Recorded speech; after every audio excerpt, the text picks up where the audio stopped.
الله الرحمن الرحيم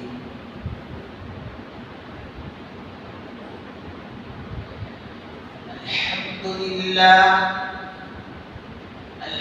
لله نحمده ونستعينه ونستغفره ونؤمن به ونتوكل عليه ونعوذ بالله من شرور أنفسنا ومن سيئات أعمالنا من يهده الله فلا مضل له ومن يضلله فلا هادي له ونشهد أن لا إله إلا الله وحده لا شريك له ونشهد أن سيدنا وسندنا ونبينا ومولانا محمدا عبده ورسوله صلى الله تعالى عليه وعلى آله وأصحابه وأزواجه وذرياته وبارك وسلم تسليما كثيرا كثيرا أما بعد فأعوذ بالله من الشيطان الرجيم بسم الله الرحمن الرحيم فلما أسلما وتله للجبين وناديناه أن يا إبراهيم قد صدقت الرؤيا إنا كذلك نجزي المحسنين إن هذا لهو البلاء المبين وفديناه بذبح عظيم وقال النبي صلى الله عليه وسلم الكيس من دان نفسه وعمل لما بعد الموت إلى آخر الحديث صدق الله مولانا العظيم رب اشرح لي صدري ويسر لي أمري واحلل عقدة من لساني يفقهوا قولي اللهم صل على سيدنا محمد وعلى آل سيدنا محمد وبارك وسلم سبحان ربك رب العزة عما يصفون وسلام على المرسلين والحمد لله رب العالمين. سارے حضرات ایک مرتبہ محبت کے ساتھ، ادب کے ساتھ، احترام اور عظمت کے ساتھ دل کی گہرائیوں سے درود پاک پڑھیں. اللهم صل على محمد النبي الأمي وعلى آله وسلم تسليما. میرے نہایت واجب الاحترام، قابل احترام دوستوں، بزرگوں اور حاضرین جمعہ، آج 24 ذی القعدہ سن 1446 ہجری کے مطابق 23 مئی 2025 عیسوی کا عظیم الشان اور بابرکت دن جمعۃ المبارک کا دن ہے. اللہ کے فضل سے ہم سب اس وقت اللہ کے گھر میں بیٹھے ہوئے ہیں اور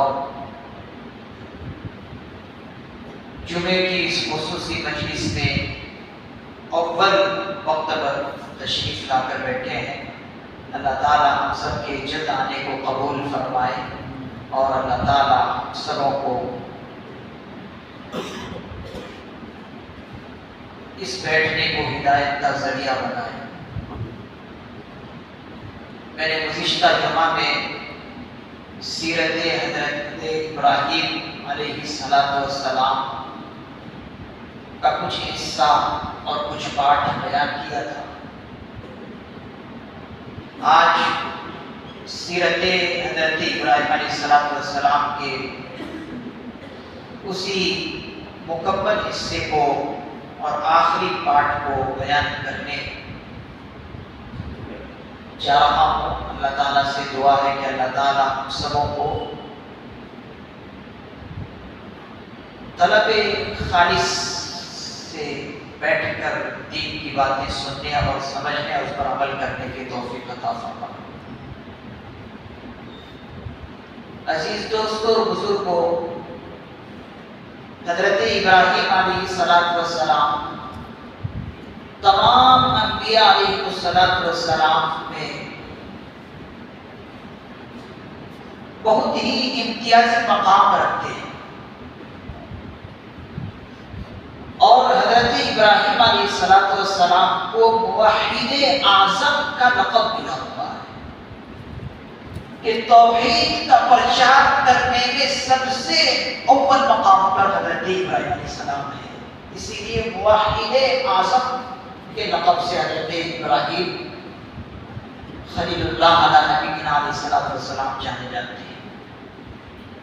اور حضرت ابراہیم علیہ السلام ایسے نبی ہیں کہ ان کے بعد جتنے بھی نبی آئے سب انہی کے نسل میں آئے، اور مورخین نے لکھا ہے کہ حضرت ابراہیم علیہ السلام کا نسب 10ویں پشت میں جا کر حضرت نوح علیہ السلام سے ملتا ہے۔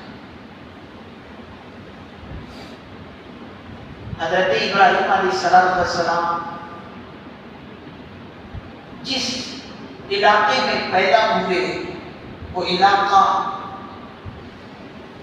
ہمارے جیسے علاقے نہیں تھے، بلکہ کفر کی وادی میں حضرت ابراہیم علیہ السلام کی پیدائش ہوئی، اور کفر کی وادی میں حضرت ابراہیم علیہ السلام جنم لیے اور آگے بڑھے، اور اسی لیے حضرت ابراہیم علیہ السلام نے توحید کی دعوت دینا سب سے پہلے اپنے گھر سے ہی شروع کی۔ آپ قرآن کریم کے اندر سورہ انعام کی ایک آیت اٹھائیے، وَإِذْ قَالَ إِبْرَاهِيمُ لِأَبِيهِ آزَرَ أَتَتَّخِذُ أَصْنَامًا آلِهَةً۔ حضرت ابراہیم علیہ السلام نے اپنے قوم سے اور اپنے والد محترم سے پوچھا، أَتَتَّخِذُ أَصْنَامًا آلِهَةً، کیا آپ نے بتوں کو معبود بنا رکھا ہے؟ إِنِّي أَرَاكَ وَقَوْمَكَ فِي ضَلَالٍ مُبِينٍ۔ اپنے والد کو کہہ رہے ہیں اور اپنے قوم سے کہہ رہے ہیں کہ میں آپ کو اور آپ کی قوم کو کھلی ہوئی گمراہی میں دیکھ رہا ہوں۔ اور پھر اس کے بعد حضرت ابراہیم علیہ السلام اپنے والد سے بھڑ گئے اور پھر اپنی قوم سے بحث و مباحثہ کی، پھر اس کے بعد نمرود بادشاہ سے بحث و مباحثہ کی۔ 3 جگہ پر حضرت ابراہیم علیہ السلام نے گفتگو کی، اور ڈنکے کی چوٹ پر 2 ٹوک کہا ہے کہ اگر وحدہ لا شریک لہ، اگر کوئی ذات ہے تو وہ تنک رکھا اللہ کی ذات ہے۔ اب سمجھئے کتنا مضبوط ایمان ہوگا، پہاڑ جیسا ایمان ہوگا کہ بادشاہ سے بھی ٹکرا جا رہے ہیں، اپنی والد سے بھی اور اپنی قوم سے بھی ٹکرا رہے ہیں۔ ایسی جگہ پر حضرت ابراہیم علیہ السلام کی پیدائش ہوئی اور توحید کا نعرہ بلند کیا، مصائب برداشت کی، پریشانیاں جھیلتے رہے، اور ایسی پریشانیاں ان کی زندگی میں آئی کہ تمام پریشانیوں کو صبر اور تحمل کے ساتھ برداشت کیا، یہ نہیں کہ بے صبرا بن گئے، صبر اور تحمل کے ساتھ آگے بڑھے ہیں، اور اللہ نے اپنی مدد خاص شامل حال فرمائی، اور پھر جو ہے دنیا کا امام بنے۔ دنیا کا اللہ نے ان کو کیا بنایا؟ امام بنایا۔ وَإِذِ ابْتَلَىٰ إِبْرَاهِيمَ رَبُّهُ بِكَلِمَاتٍ فَأَتَمَّهُنَّ قَالَ إِنِّي جَاعِلُكَ لِلنَّاسِ إِمَامًا۔ امامت کے منصب پر فائز ہوئے۔ تو میں جو پچھلے جمعہ میں حضرت ابراہیم علیہ السلام کی سیرت کا ذکر کر رہا تھا آپ کے سامنے، یہاں تک پہنچا تھا کہ حضرت ابراہیم علیہ السلام کو شیطان نے بھی بہکانے کی کوشش کی، اور حضرت ابراہیم علیہ السلام کے ساتھ ان کی وائف اور ان کی اہلیہ کو بھی بہکانے کی کوشش کی شیطان، اور حضرت اسماعیل علیہ السلام کو بھی بہکانے کی کوشش کی۔ پہلے شیطان حضرت حاجرہ سلام اللہ علیہا کے پاس گیا۔ قصص النبیین کی روایت کے مطابق ہے کہ حضرت ابراہیم حضرت حاجرہ کے بعد جب شیطان گیا ہے تو وہاں پر بھی انسانی شکل میں گیا ہے، اور حضرت ابراہیم علیہ السلام کے سامنے جب بہکانے کے لیے شیطان آیا تو وہاں پر بھی انسانی شکل میں آیا، اور بعض روایتوں کے اندر ہے کہ دوستانہ بن کر آیا۔ حضرت حاجرہ کے پاس شیطان گیا تو حضرت حاجرہ نے ان کو دھتکار کر کہا، یہ کہا کہ اگر اللہ کی طرف سے یہ حکم آیا ہے کہ بیٹے کو ذبح کرو تو پھر ہمیں تو اس کی تابعداری کرنی چاہیے۔ حضرت حاجرہ نے کیا کہا؟ ہمیں اس کی تابعداری کرنی چاہیے۔ لہذا وہاں سے بھاگا، اور بھاگتے بھاگتے حضرت ابراہیم علیہ السلام کے پاس آیا، اور حضرت ابراہیم علیہ السلام کے پاس دوستانہ لہجے میں آ کر کہنے لگا کہ ابراہیم اپنے بیٹے کو کہاں لے کر جا رہے ہو؟ حضرت ابراہیم علیہ السلام نے کہا کہ اللہ کی طرف سے حکم آیا کہ میں اپنے بیٹے کو ذبح کروں۔ تو شیطان نے کیا کہا؟ کیا کوئی باپ اپنے بیٹے کو ذبح کرتا ہے؟ تو حضرت ابراہیم علیہ السلام نے کہا کہ اللہ کی طرف سے حکم یہی آیا ہے کہ میں یہ کام کروں۔ حضرت اسماعیل علیہ السلام کے پاس بھی گیا۔ حضرت اسماعیل علیہ السلام نے تو ان کو اور بھی دھکا کہ اگر اللہ کی طرف سے حکم آیا ہے میرے والد کو تو پھر تو یہ کام آپ کو کرنا چاہیے۔ روایتوں کے اندر آتا ہے کہ حضرت ابراہیم علیہ السلام نے 3 دفعہ شیطان کو کنکریاں مار مار کر بھگایا، 7 کنکریاں مار کر بھگایا ہے۔ اور جب حضرت ابراہیم علیہ السلام اپنے تخت جگر نور نظر بیٹے کو قربان گاہ کی طرف لے کر جا رہے تھے تو پہلے اپنے بیٹے سے کہا، کیا کہا؟ کہا کہ اس بیٹے کو تیار کرو، اور تیار اس طرح کرنا کہ میں ان کو دعوت پر لے کر جاؤں گا، اور تیار اس طرح کرنا کہ ان کو نہلاؤ دھلاؤ، یہاں تک کہ کنگھی بھی کرو، اور کنگھی کرنے کے بعد مشک اور عنبر کی خوشبو بھی ان پر ڈالو۔ حضرت حاجرہ نے اپنے شوہر کی بات مانتے ہوئے پوری طرح تیار کر کے اپنے تخت جگر نور نظر بیٹے کو اور لے کر جانے لگے۔ راستے میں شیطان اس طرح سے بہکایا، اور حضرت ابراہیم علیہ السلام نے کنکریاں مار مار کر سے جبل اولا پر 3 جمرات ہے، 3 جمرات پر حضرت ابراہیم علیہ السلام نے کنکریاں 7 ماری۔ جبل اولا پر 7 کنکریاں ماری، اس کے بعد جمرہ وسطیٰ پر، پھر اس کے بعد جمرہ عقبہ پر۔ یہ جو ابھی میں نے کہا کہ حضرت ابراہیم علیہ السلام نے اپنی بیوی سے کہا کہ میں ان کو دعوت پر لے کر جاؤں گا، یہ جو روایت ہے، تو کیا حضرت ابراہیم علیہ السلام حضرت اسماعیل علیہ السلام کو دعوت پر لے کر جا رہے ہیں؟ تو محدث نظام نے اس کا جواب یہ دیا کہ دیکھو، دعوت صرف کھانے پینے کا نام نہیں ہے، دعوت روحانی چیز کا بھی نام ہے۔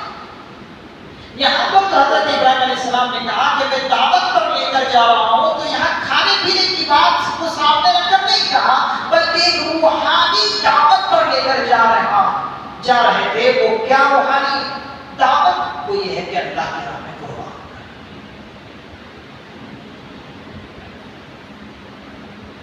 معزز سامعین کرام، حضرت ابراہیم علیہ السلام کی یہ قربانی اور اسی طریقے سے حضرت اسماعیل علیہ السلام کی قربانی اور حضرت حاجرہ سلام اللہ علیہا کی قربانی صرف ایک کی قربانی نہیں ہے بلکہ پورے گھرانے کے لیے قربانی. اور حضرت اسماعیل علیہ السلام کی ایمان کو تو دیکھیے کہ ایمان باللہ اور تعلق مع اللہ کتنا مضبوط ہے اللہ سے کہ اپنے والد کو یہ مشورہ دینے لگے کہ ابا جان آپ جب مجھے مٹائیں گے تو اس طرح نہ مٹائیے کہ اس طریقے سے عام جانور کو مٹایا جاتا ہے بلکہ مجھے آپ پیشانی کے بل مٹائیے گا. پیشانی کے بل مٹائیے وہ اس لیے کہ اگر آپ میری طرف نظر کریں گے تو کہیں ایسا نہ ہو کہ بدنی شفقت باپ کی محبت اور شفقت بلبلا نہ مارے اور کہ آپ اس کام سے رک نہ جائیں. تو کہا کہ آپ مجھے پیشانی کے بل مٹائیے اور گردن پر چھری چلائیے. اور کہا ساتھ ہی ساتھ ابا جان آپ اپنے کپڑوں کو بچا کر رکھیے گا کہیں خون کے چھینٹے آپ کے کپڑوں پر نہ آ جائے اور کہیں آپ کوئی کپڑے میری والدہ کے پاس لے کر جائیں والدہ کہیں خون آلودہ کپڑوں کو دیکھ کر کچھ شکایت نہ کر جائے. اللہ اکبر. یہ ہے حضرت اسماعیل علیہ السلام کی تربیت کہ کس طرح حضرت ابراہیم علیہ السلام کی تربیت کی. لہذا پیشانی کے بل لٹایا گیا. قرآن کریم نے اس کا نقشہ کیا فلما اسلما وتلہ للجبین کہ جب دونوں کے دونوں پوری طرح تیار ہو گئے اور پیشانی کے بل حضرت اسماعیل علیہ السلام کو لٹایا. فلما اسلما وتلہ للجبین ونادیناہ اے یا ابراہیم. غیب سے آواز آئی کہ ابراہیم تم نے اپنا خواب سچا کر دکھایا. قد صدقت الرؤیا. اس آیت کریمہ آپ کو ذرا سمجھیں. جب حضرت ابراہیم علیہ السلام اپنے لگتے جگر بیٹے پر چھری چلا رہے ہیں تو چھری نہیں چلی. چھری کو آواز دیتے ہیں حضرت ابراہیم علیہ السلام کہ چھری تو میرے ہاتھ میں آ کر کیوں گم ہو گئی؟ تو اپنا کام کیوں نہیں کرتی؟ اس سے پہلے تو جو کام بھی تجھ سے لیا گیا ہر کام کرتی تھی. آج کیا ہو گیا کہ تم کٹتی نہیں ہے؟ چھری کو غصے میں حضرت ابراہیم علیہ السلام پھینک دیتے ہیں اور پھینکنے کے بعد چھری کے اندر قوت گویا یہ اللہ تعالیٰ عطا فرماتے ہیں. چھری بول پڑتی ہے کہ اے ابراہیم تیری چھری کے نیچے دو امر آ چکے ہیں, دو حکم ہے. ایک یہ ہے ابراہیم تیری طرف سے کہ میں کاٹوں اور اللہ کی طرف سے رب جلیل کی طرف سے حکم ہے کہ میں نہ کاٹوں. اے رب خلیل میں کس کی بات مانوں؟ آیا رب جلیل کی بات مانوں یا خلیل کی بات مانوں؟ چنانچہ چھری کہتی ہے کہ میں رب جلیل کی بات مانوں گی. لہذا اس کے بعد ہوتا یہ ہے کہ حضرت ابراہیم علیہ السلام جب پوری طرح کوشش کر لیتے ہیں نہیں چلتی تو پھر آواز آتی ہے وہی قد صدقت الرؤیا انا کذلک نجزی المحسنین وفدیناہ بذبح عظیم. پھر یکایک حضرت جبرائیل علیہ السلام آ جاتے ہیں اور آنے کے بعد کیا لے کر آتے ہیں؟ روایتوں کے اندر آتا ہے کہ حضرت جبرائیل علیہ السلام جنت سے مینڈا لے کر آتے ہیں اور اسی مینڈے کو حضرت اسماعیل علیہ السلام کی گردن پر رکھ دیتے ہیں حضرت جبرائیل علیہ السلام اور حضرت اسماعیل علیہ السلام کو دوسری طرف کھڑا کر دیتے ہیں. اب یہاں پر اس مینڈے کی محدثین نظام نے اس طرح وضاحت کی کہ یہ مینڈا ایک کون سا مینڈا تھا جو جنت سے آیا ہوا تھا. روایتوں کے اندر آتا ہے کہ یہ مینڈا وہی بیٹا تھا جو حضرت آدم علیہ السلام کے ایک بیٹے حضرت حابیل نے قربانی دی تھی. حضرت حابیل نے قربانی دی تھی، وہی بیٹا جنت کے اندر تھا. 40 سال تک وہ بیٹا جنت میں چرتا رہا، کھاتا رہا، پیتا رہا. اس بیٹے کو اللہ رب العزت نے حضرت جبرائیل کے ہاتھوں بھیجا اور کہا کہ جبرائیل جلدی سے لے کر جاؤ، اس بیٹے کو میں نے یہاں پر اسی لیے رکھا تھا کہ ابراہیم میرے حکم کی تعمیل کریں گے اور اس بیٹے کو وہاں پر اسماعیل کی جگہ پر ذبح کریں گے. تو وہ وہی بیٹا تھا. معلوم ہوا یہاں پر ایک بات، انسان جو کچھ بھی اللہ کی رضا کے لیے قربانی کرتا ہے وہ قربانی اللہ کے یہاں رکھا رہتا ہے. چاہے وہ جانور کی قربانی ہو، چاہے خیر خیرات کا معاملہ ہو، سب کے سب کہاں پر رکھا ہوتا ہے؟ اللہ کے یہاں رکھا ہوتا ہے. اب یہاں سے ہم لوگوں کو چاہیے کہ ہم اللہ کے دین کی خدمت کے لیے بڑھ چڑھ کر حصہ لیں. خیر خیرات کا معاملہ آئے تو دل کھول کر کریں، اور اس وقت کریں جب آپ کو اس چیز کی خصوصاً ضرورت ہو، اس وقت کریں. انسان اس وقت خیر خیرات کرتا ہے جب اس کے بعد بہت زیادہ ہو جاتا ہے، پڑا رکھا ہے کیا کریں گے، چلو ہم دے دیتے ہیں. اس وقت اس کی اتنی اہمیت نہیں ہے. جب کہ آپ کو اس چیز کی اہمیت ہے تب اس وقت اللہ کے دین کے لیے قربان کریں، اس کی اہمیت اللہ کے ساتھ ہے. اب یہیں پر دیکھیے حضرت ابراہیم علیہ السلام کا ایک اکلوتا بیٹا ہے اسماعیل علیہ السلام بڑھاپے میں ملے، اور اس وقت بڑھاپے کا سہارا حضرت اسماعیل علیہ السلام بننے والے ہیں. ضرورت ہے، ضرورت کے موقع پر اللہ کی طرف سے حکم آیا اور اس حکم کو کر دیا. وَفَدَيْنَاهُ بِذِبْحٍ عَظِيمٍ، یہ ذبح عظیم کوئی بیٹا. تو یہاں تک ہی محدث نظام فرماتے ہیں کہ حضرت ابراہیم علیہ السلام یہیں تک ہی خواب میں کہتے کہ اپنے بیٹے کو ذبح کریں، بس یہیں تک ہی خواب میں. تو حاضرین کرام، یہاں سے سمجھ میں کیا آیا کہ ہم اسی محبت خداوندی سے ہر وقت سرشار رہیں، اسی عشق خداوندی میں ہر وقت ہم چور رہیں کہ جب بھی اللہ کی طرف سے کوئی حکم آئے ہم اس حکم پر لبے. یہ تو مال کی قربانی ہے، اس کی کوئی اتنی اہمیت نہیں ہے. یہ جو ہم جانور قربانی کریں گے ابھی بقرعید میں، یہ تو مال کی قربانی ہے. یہاں پر دیکھیے کتنی بڑی قربانی، لاڈلی پیاری اولاد کی قربانی ہے. تو ہم اتنے کمزور ہیں کہ مال کی قربانی میں بھی ہم جو ہے طرح طرح کے بہانے بناتے ہیں. وہ یہ کہتا ہے کہ بھائی یہ مال کیوں جو ہے ہم کسی جانور کو لے کر برباد کریں، کسی غریب کو تقسیم کریں، یہ روپیہ جو ہے کسی اور کو دے دیں، جبکہ انہیں یہ معلوم نہیں ہے کہ یہ قربانی کرنے کا منشا یہ نہیں ہے کہ غریبوں میں مال تقسیم کیا جائے، بلکہ یہاں پر منشا اللہ کا یہ ہے کہ انسان ہر وقت اللہ کے حکم کے لیے تیار ہے. منشا یہ ہے. تو اسی جذبے کے ساتھ، اسی اخلاص کے ساتھ، اسی اخلاص نیت کے ساتھ اگر ہم قربانی کریں گے تو اللہ کے یہاں بھی ہمارا مقام بلند ہوگا. لیکن سد افسوس یہ ہے کہ ہم اللہ کی دین کی خدمت کے لیے تیار نہیں رہتے اور سوچتے یہ ہے کہ دوسرا قربان کرے، دوسرا جو ہے اس کے لیے آگے بڑھے، دوسروں پر ہم ڈپینڈ ہو کر رہ جاتے ہیں. یہ کام تو دوسرا کرے گا.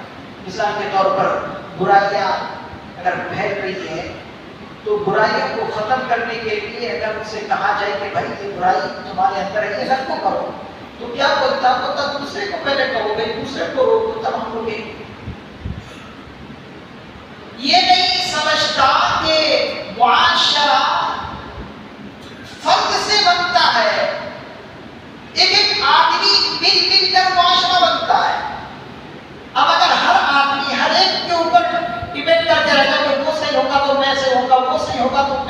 ہوگا تو پھر معاشرہ تو ایک آدمی کا نام نہیں ہے.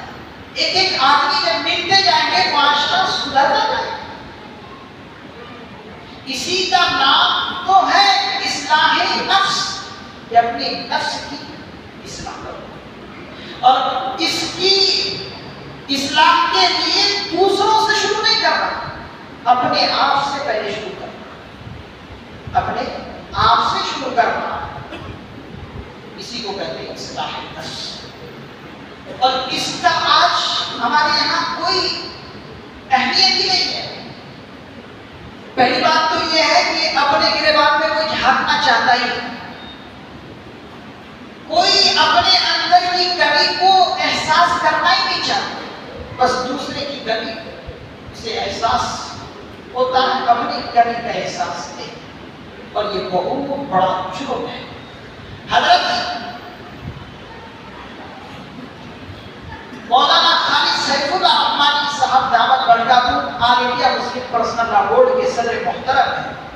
انہوں نے اس بات کو زور دے کر کہا ہے کہ دیکھو اپنے اندر جب تک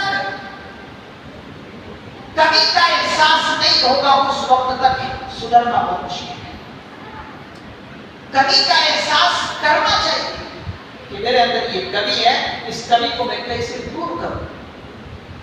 اسی لیے تو قرآن کریم میں ہے ان اللہ لا یغیر ما بقوم حتى یغیروا ما بانفسهم, کہ اللہ تعالیٰ کسی قوم کو اس وقت تک نہیں بدلتے جب تک کہ وہ قوم خود اپنے آپ کو بدلنے کی کوشش نہ کرے.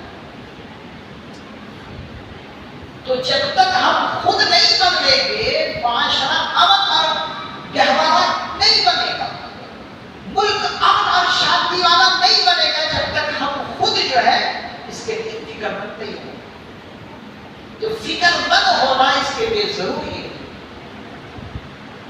اور خاص طور سے حضرت نے یہ بھی کہا ہے کہ آج تعلیم کا دورہ ہے, لیکن مذہبی تعلیمات کو بشر پشت آج کا مسلمان ڈال رکھا ہے.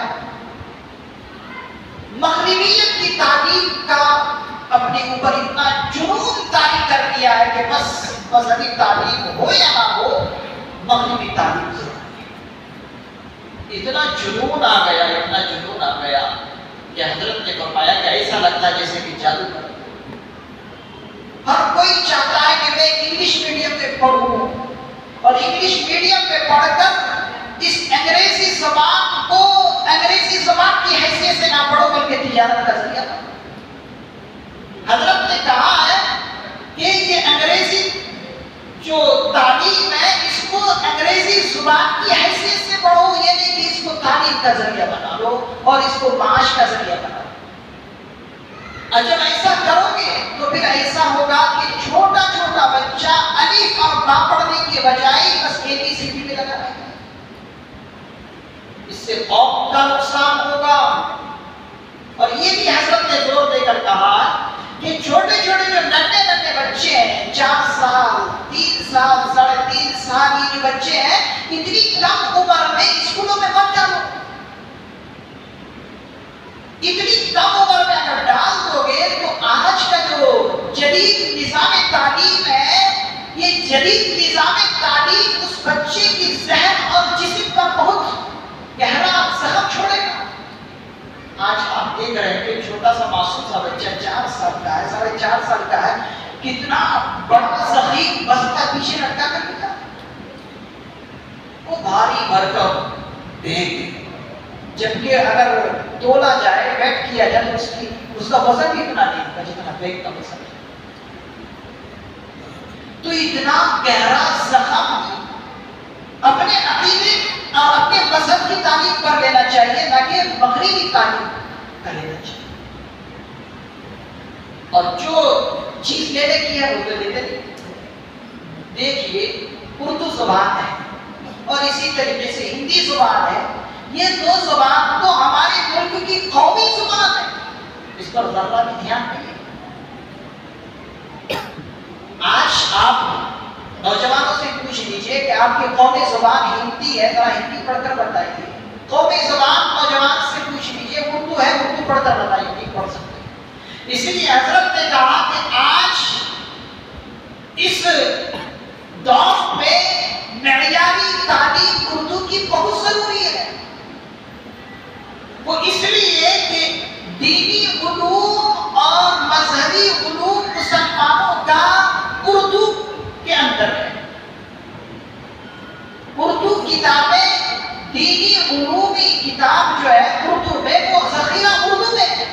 اب آپ انگلش کے چکر میں ہیں کہ انگلش پڑھیں کتنی کتابیں مذہبی جو ہیں، جو ہماری کتابیں ہیں انگلش میں، جب نہیں ہے اور صرف انگریزی ہی کی طرف اگر دوڑ رہے ہیں تو پھر مذہبی اور عقیدے کی تعلیم جو اردو میں ہے اس کو کب پڑھے گا؟ تو حضرت نے کہا کہ آئندہ چل کر یہ ڈر ہے کہ میری ایمانی رشتے سے آج کا نوجوان کہیں ہاتھ نہ دھو بیٹھے، اس لیے کہ اس کو چیزیں نہیں ملے گی انگریزی میں تو پھر وہ انگریز کا ہو کر رکھتا ہے. حاضرین گرامی، اردو تعلیم پر بھی زور دیا جائے اور ہندی تعلیم پر بھی زور دیا جائے، اور خصوصاً مادری زبان میں بھی دسترس ہونی چاہیے. آپ دنیا کے ممالکوں میں جائیے، فرانس جائیے، آپ جرمنی جائیے، جاپان جائیے، چین جائیے، وہاں کی مادری زبان میں ہی وہاں کی نظام تعلیم ہے. نظام تعلیم جو وہاں پر بنایا گیا وہاں کی مادری زبان میں ہے. آپ فرانس میں چلے جائیں، فرانس میں مادری زبان پر وہاں کے بچوں کو تعلیم دی جاتی ہے. جرمن میں چلے جائیں، جرمنی میں نظام تعلیم جرمنی زبان میں ہے. جاپان چلے جائیں، جاپان میں نظام تعلیم جو ہے وہ جاپانی زبان. آج ہمارے ملک کے کچھ دانشور جو کہلاتے ہیں ان کو کیا ہوگا نہیں معلوم، انگریز کا اتنا غلبہ آ گیا کہ ان آقاؤں کی زبان پر اتنا وہ بوجھ ڈال رہے ہیں ہمارے بچوں پر کہ ہمارے بچے جو ہے ذہنی بیمار ہو جا رہے ہیں. حاضرین گرامی، ان چیزوں پر بھی غور و فکر کرنے کی ضرورت ہے. اور آپ نے پیپر میں پڑھا ہے کہ وقف ترمیمی قانون پر جو ابھی تبصرہ ہوا، بحث تو مکمل ہو گئی. اللہ اس جج کو ہدایت عطا فرمائے جس جج نے یہ کہا کہ وقف کرنا یہ اسلام کا بنیادی جز نہیں ہے، جبکہ وقف اسلام کا ایک بنیادی جز ہے. لیکن جج صاحب کہہ رہے ہیں کہ وقف کرنا یہ اسلام کا بنیادی جز نہیں. یہ کیسی بات ہے؟ یہ تو ایسی ہے کہ آپ نے تاریخ اسلام پڑھی نہیں. آپ حضرات صحابہ کرام کی تاریخ پڑھیے، اسلام کی تاریخ پڑھیے کہ ہر چیز تو وقف سے ہی چالو ہوا. حضور جہاں پر گئے سب سے پہلی مسجد قرطبہ اور دوسری جگہوں پر بنی ہے تو وقف کی زمین. حضرت عثمان غنی نے کئی کنویں جو ہیں خریدے اور اس کو اللہ کے لیے وقف کیا. حضرت طلحہ رضی اللہ عنہ نے باپ کی قربانی کی، باغیچے کی قربانی کی. لیکن یہ کہہ رہے ہیں کہ اسلام کے اندر یہ وقف کا بنیادی جز نہیں ہے وقف کا.